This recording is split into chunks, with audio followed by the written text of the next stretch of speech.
السلام علیکم ورحمۃ اللہ وبرکاتہ۔ جنت سے متعلق جس کتاب کا آج کل ہم درس پڑھ رہے ہیں وہ ہے قرۃ العیون و مفرح القلب المحزون،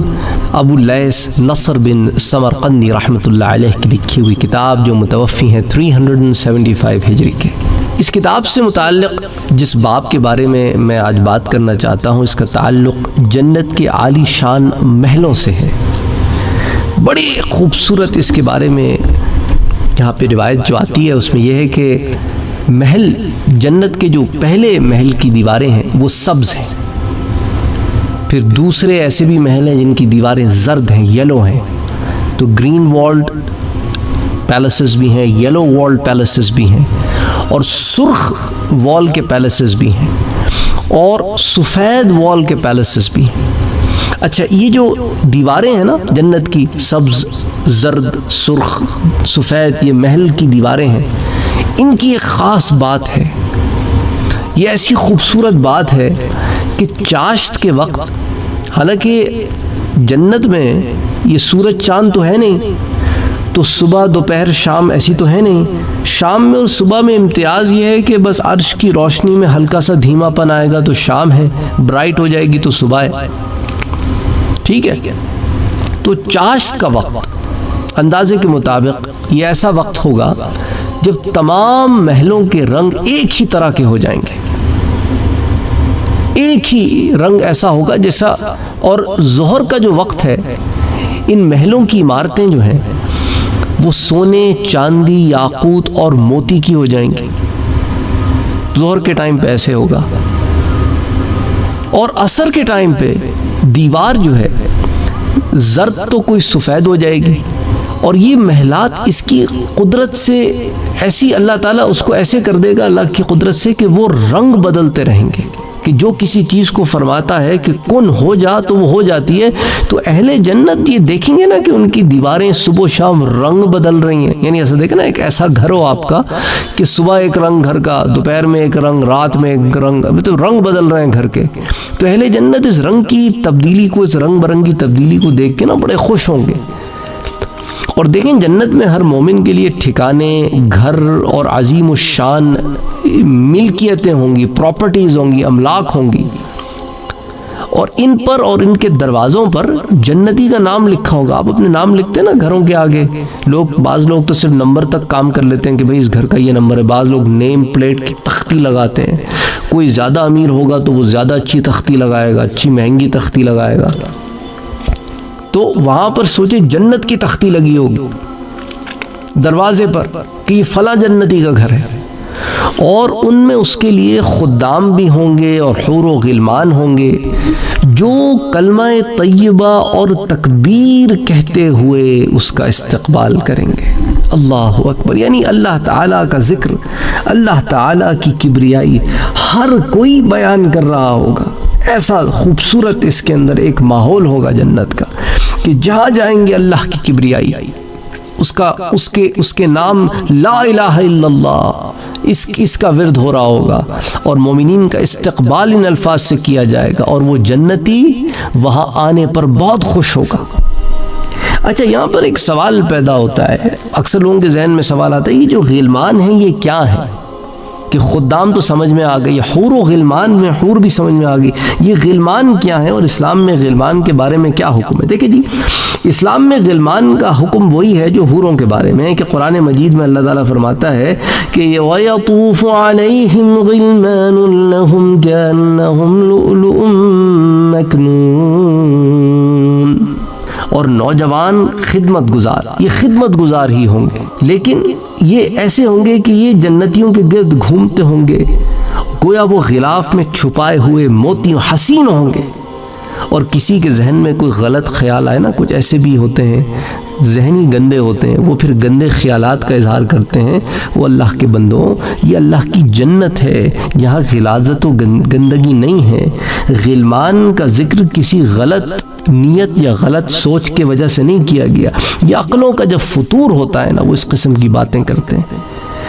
انا للہ و انا الیہ راجعون۔ اور ان کے جو خدام ہوں گے نا، ان کے گرد ایسے گھوم رہے ہوں گے گویا کہ وہ پوشیدہ موتی ہیں، وہ خدام جو پھلوں میووں اور کھانے پینے کی مختلف اشیاء لے کر اہل جنت کے ارد گرد گھوم رہے ہوں گے، اور یہ عمر میں کم عمر ہوں گے، پھرتیلے ہوں گے۔ اب یہ غلمان کے حوالے سے پھر مفسرین کرام میں اختلاف رائے ہے۔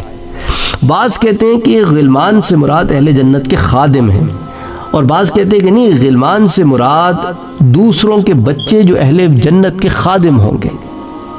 اور بعض کہتے ہیں کہ نہیں، غلمان سے مراد ایسے بچے ہیں جو جنت میں پیدا کیے جائیں گے، یہ کبھی بھی بڑے نہیں ہوں گے، جیسے پیدا ہوئے ویسے ہی رہیں گے۔ اور ایک قول یہ ہے کہ غلمان سے مراد وہ بچے ہیں جو کفار و مشرکین کی اولاد ہیں، وہ اہل جنت کے خادم ہوں گے۔ تو اس میں مختلف اقوال علماء کے آتے ہیں۔ تو غلمان اپنی خوبصورتی اور چمک میں ایسے ہوں گے جیسے سیپی میں موتی ہوتا ہے، اور وہ ہر قسم کے شر سے محفوظ ہوں گے۔ یاد رکھیں، یہ جنت کی بات ہو رہی ہے۔ قرآن کریم کیا فرماتا ہے سورۃ الواقعہ میں کہ یطوف علیہم ولدان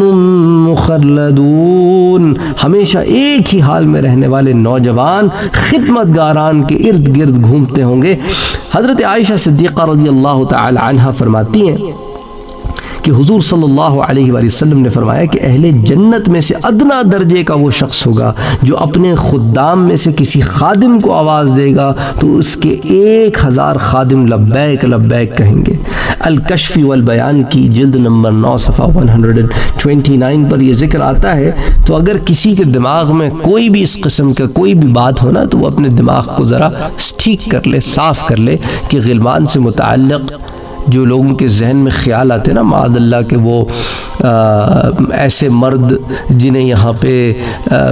لڑکوں میں دلچسپی ہوتی ہے، ان کے لیے معاذ اللہ انتظام ہے۔ استغفر اللہ العظیم۔ لوگوں نے اس طرح کے سوالات بھیجے ہیں، محفلوں میں ذکر کرتے ہیں اور کہنے کو مسلمان ہیں کہ ان کی خبر ہی کوئی نہیں ہے کہ جنت کیا چیز ہے،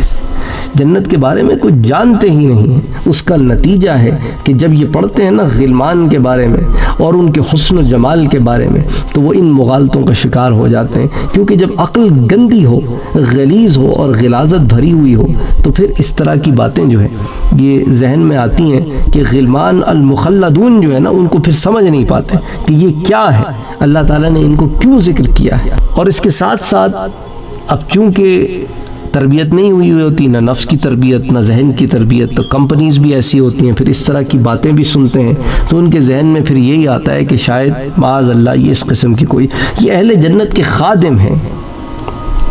یہ بات آپ ذہن میں رکھیں۔ اب اس کے اندر علماء کرام کا اختلاف ہے کہ آیا یہ کیا ہیں، یہ انسان ہیں یا جن ہیں یا فرشتے ہیں، کیا ہیں؟ یہ انسان ہیں، جن نہیں ہیں، فرشتے نہیں ہیں۔ انہیں اللہ تعالیٰ نے اہل جنت کی خدمت کے لیے مستقل پیدا کیا ہے، یہ خدمت کرنے والے ہیں اور کوئی کام نہیں ہے۔ یہ ہمیشہ ایک ہی عمر کے، یعنی یہ بچے رہیں گے، یہ بڑے نہیں ہوں گے، اس لیے انہیں خدام سے فرق کیا، غلمان کہا، اس لیے انہیں الولدان المخلدون کہا۔ یہ سب سے کم درجے کے جنتی کو بھی 10,000 ولدان المخلدون دیے جائیں گے۔ تو اب آپ اس سے اندازہ کریں۔ اسی طرح قرآن کریم میں یہ جو آیہ مبارکہ ہے نا، یطوف علیہم ولدان مخلدون، کہ ان کے ارد گرد ہمیشہ رہنے والے لڑکے پھریں گے، تو یطوف علیہم ان پر دور چلائیں گے۔ اس آیت اور اس کے بعد کی جو آیات ہیں نا، جو مثال کے طور پہ اس کے بعد کی جو آیات ہیں وہ ہیں بِأَكْوَابٍ وَأَبَارِيقٍ وَكَأْسٍ مِّن مَّعِينٍ لَا يُصَدَّعُونَ عَنْهَا وَلَا يُنزِفُونَ وَفَاكِهَةٍ مِّمَّا يَتَخَيَّرُونَ وَلَحْمِ طَيْرٍ مِّمَّا يَشْتَهُونَ، کہ کوزوں اور سرائیوں اور آنکھوں کے سامنے بہنے والی شراب کے جام کے ساتھ، اس سے نہ انہیں سر درد ہوگا اور نہ ان کے ہوش میں فرق آئے گا، اور پھل میوے جو جنتی پسند کریں گے اور پرندوں کا گوشت جو چاہیں گے۔ تو تمام آیات ایک ساتھ اکٹھے سورہ واقعہ میں اللہ تعالیٰ نے بیان فرمائی ہیں 17 سے لے کر 21 تک۔ تو یطوف علیہم میں اس آیت اور اس کے بعد والی جو 4 آیات ہیں اس کا خلاصہ یہ ہے کہ اللہ تعالیٰ نے حوروں کی طرح اہل جنت کی خدمت کے لیے ایسے لڑکے پیدا کیے ہیں جو نہ مریں گے نہ بوڑھے ہوں گے، نہ ہی ان میں کوئی جسمانی تبدیلی آئے گی، یہ ہمیشہ رہنے والے لڑکے اللہ کی بارگاہ کے مقرب بندوں پر خدمت کے آداب کے ساتھ کوزوں، سراہیوں اور آنکھوں کے سامنے بہنے والی پاک شراب کے جام کے دور چلائیں گے۔ وہ شراب ایسی ہے کہ اسے پینے سے نہ سر میں درد ہوگا نہ ہوش میں فرق آئے گا، جبکہ دنیا کی شراب کو تو آپ جانتے ہیں کہ اوصاف بھی خطا ہو جاتے ہیں، حواس بھی بگڑ جاتے ہیں، طبیعتیں بھی خراب ہوتی ہیں، صحت بھی خراب ہوتی ہے۔ اور شراب پیش کرنے کے ساتھ ساتھ خدمتگار لڑکے وہ تمام پھل میوے اہل جنت کے پاس لائیں گے جو وہ پسند کریں گے، اور ان پرندوں کا گوشت لائیں گے جن کی وہ تمنا کریں گے۔ تو اہل جنت پر کیے گئے ان انعامات کو ذکر کرتے ہوئے ایک اور مقام پر اللہ تعالیٰ فرماتا ہے، اور پھلوں میووں اور گوشت جو وہ چاہیں گے ان کے ساتھ ہم ان کی مدد کریں گے۔ وَأَمْدَدْنَاهُمْ بِفَاكِهَةٍ وَلَحْمٍ مِّمَّا يَشْتَهُونَ۔ اور پھر یہاں پر سورہ طور میں بھی اللہ تعالیٰ یہی فرماتا ہے کہ جنتی لوگ جنت میں ایسے جام ایک دوسرے سے لیں گے جس میں نہ کوئی بےہودگی ہوگی نہ کوئی گناہ کی بات، اور ان کے خدمتگار وَيَطُوفُ عَلَيْهِمْ غِلْمَانٌ لَهُمْ كَأَنَّهُمْ لُؤْلُؤٌ مَكْنُونٌ، اور ان کے خدمتگار لڑکے ان کے ارد گرد پھریں گے گویا وہ چھپا رکھے ہوئے موتی ہیں۔ تو یاد رہے کہ خدمتگار لڑکوں کا اہل جنت کو پھل اور گوشت پیش کرنا ان کی خصوصی خدمات کے طور پر ہوگا، ورنہ جنتی درختوں پر لگے ہوئے پھل یہ یوں ہاتھ بڑھائیں گے توڑ کے کھا لیں گے، ان کو کیا مذہب و ذائقہ ہے اس میں؟ وہ کھڑے ہوں بیٹھے ہوں لیٹے اور حال میں یوں ہاتھ بڑا، یہ سامنے آ گیا پھل، محنت کوئی نہیں ہے، اور جس پرندے کی تمنا کریں گے وہ سامنے پکا ہوا حاضر ہو جائے گا، پھر کہ اب کھا لیں گے تو پھر دوبارہ زندہ ہو کے اڑ جائے گا۔ دیکھیں نا اللہ تعالیٰ نے ارشاد فرمایا ہے سورہ رحمان میں وَجَنَ الْجَنَّتَيْنِ دَانٍ، اور دونوں جنتوں کے پھل جھکے ہوئے ہوں گے، اور پھر ارشاد فرمایا قُطُوفُهَا دَانِيَةٌ، اس کے پھل قریب ہوں گے۔ حضرت عبداللہ ابن عباس فرماتے ہیں کہ اگر جنتی کو پرندوں کا گوشت کھانے کی خواہش ہوگی تو اس کی مرضی کے مطابق پرندہ اڑتا ہوا سامنے آ جائے گا، اور ایک قول یہ ہے کہ رکابی یعنی پلیٹ میں بھنا ہوا آ کر سامنے پیش ہوگا، اس میں سے جتنا چاہے گا جنتی کھائے گا، پھر وہ اڑ جائے گا پرندہ۔ تو سورہ واقعہ میں کے تحت یہ روایات، یہ قول موجود ہے۔ تو جنتی پرندوں سے متعلق بھی بہت سارے اقوال موجود ہیں، بہرحال وہ آج ہمارے موضوع نہیں ہے، لیکن آج یہی ہے کہ غلمان سے مراد کیا ہے۔ تو یہ 9 عمر بچے ہیں بخاطر تکریم اہل جنت، جنت میں اہل جنت کے پاس رہیں گے، بس دیٹس the bottom line۔ اور دوسرا یہ غلمان جو ہے نا، اب دیکھیں یہ ایسے 9 عمر لڑکے ہوں گے کہ جو عمر میں کم ہوں گے، جن پر پردے کے احکامات بھی دنیا میں لاگو نہیں ہوتے، تو یہ جہاں چاہیں گے جائیں گے۔ ویسے تو جنت میں اس طرح کا معاملہ کوئی ہے نہیں کہ کوئی بے پردگی کرے گا، کوئی غیر محرم کو دیکھے گا یا خواہش کرے گا، ایسی تو کوئی معاملہ ہے ہی نہیں وہاں۔ لوگ پوچھتے ہیں بھی اگر دوسرے کی بیوی کو دیکھ لے تو دیکھے گا ہی نہیں، ہوگا ہی نہیں، وہ عنصر ہی نہیں ہوگا، ایک چیز ہے ہی نہیں، وہ کانسیپٹ ہی نہیں ہے، کیونکہ یہاں پہ رہتے ہیں تو بات سمجھ نہیں آتی ایسا کیسے ہو سکتا ہے، ایسا کیسے ہو سکتا ہے کہ دیکھیں ہی نہ، خواہش بھی نہ ہو، اور اگر خواہش ہو جائے ہوگا ہی نہیں۔ اس بات کو آپ سمجھنے میں کیوں سمجھنے میں پرابلم ہو رہی؟ کیونکہ دنیا میں اتنا ذہن لگا ہوا ہے کہ دنیا میں تو ایسا نہیں ہوتا، لیکن وہ دنیا ہے ہی نہیں نا، وہ دنیا نہیں ہے، وہ جنت ہے، اس لیے وہاں جنت کے اندر جنت والا ماحول ہے، اور یہ مہمان نوازی کے لیے ہوں گے، نعمتوں میں جو کھانے پینے بہنے اور رہنے کی مختلف ان کی مختلف خدمات ہوں گی۔ یہ حسین و جمیل 9 عمر لڑکے ہوں گے، اور یوں حسین و جمیل، کیونکہ جنت کی ہر چیز حسین و جمیل ہے، اس کے اندر کوئی غلط کسی کے دماغ میں خیال آ رہا ہے کہ اللہ نے ان کے حسن کو کیوں بیان کیا، کیونکہ جنت کی ہر چیز حسین و جمیل ہے۔ یہ پھرتیلے ہوں گے، 9 عمر ہوں گے، جنت میں پھرتے ہوں گے، ان کی وجہ سے گھروں میں رونقیں ہوں گی۔ اب دیکھیں نا بچوں کو ویسے گھر میں رونق ہوتی ہے، یہ گھروں کی رونق ہوں گی، یہ پھرتی سے کام کرنے والے، ادھر ادھر آنے جانے والے، کوئی روک ٹوک نہیں ان کو۔ 9 عمر لڑکے ہوں گے، مختلف قسم کے کام کریں گے، ماکولات مشروبات یہ پیش کریں گے۔ دیکھو نا قرآن کریم جنت کے بارے میں کیا کہتا ہے، قرآن کریم یہی کہتا ہے نا کہ لا يسمعون فيها لغوا ولا تأثیما الا قیلا سلاما سلاما، وہاں پر کوئی بیہودہ کلام نہ ہوگا، نہ کوئی گناہ کی بات ہوگی سوائے ایک بول کے سلام ہو تم پر، سلام ہو تم پر۔ تو اگر کسی کے ذہن میں کوئی گندا خیال ہو، کوئی جنسی بات ہو، اس قسم کے معاملات ہوں، تو جنت کو ان چیزوں کی جگہ ہی نہیں ہے۔ قرآن بڑا واضح ہے کہ لا يسمعون فيها لغوا ولا تأثیما، تو وہاں تو نہ کوئی بیہودہ کلام ہے نہ کوئی گناہ کی بات ہے۔ جب بات ہی نہیں ہے تو یہ تو بہت ہی گھٹیا بات ہے جو لوگوں کے ذہن میں آ رہی ہے کہ کہ ہم جنس پرستی معاذ اللہ، لواطت معاذ اللہ، استغفر اللہ العظیم، جن چیزوں سے اللہ عز و جل نے یہاں منع فرمایا ہے، استغفر اللہ العظیم، اگر ایسے خیالات لوگوں کے ذہن میں آتے ہیں. اور حور بھی شرم و حیا کا پیکر ہوگی، کأنہن بیض مکنون بھی ہوگی. اور پھر اس کے علاوہ وہ حور مقصورات فی الخیام لم یطمثہن انس قبلہم ولا جان. اور یہ ایسی اللہ کی نعمت ہے کہ اللہ تعالیٰ نے انہیں ایسی حیادار بنایا ہے کہ وہ حیادار ہوں گی، وہ اپنے مرد کے سوا کسی کی طرف آنکھ اٹھا کے بھی نہیں دیکھیں گی. یعنی فیہن قاصرات الطرف، ان کی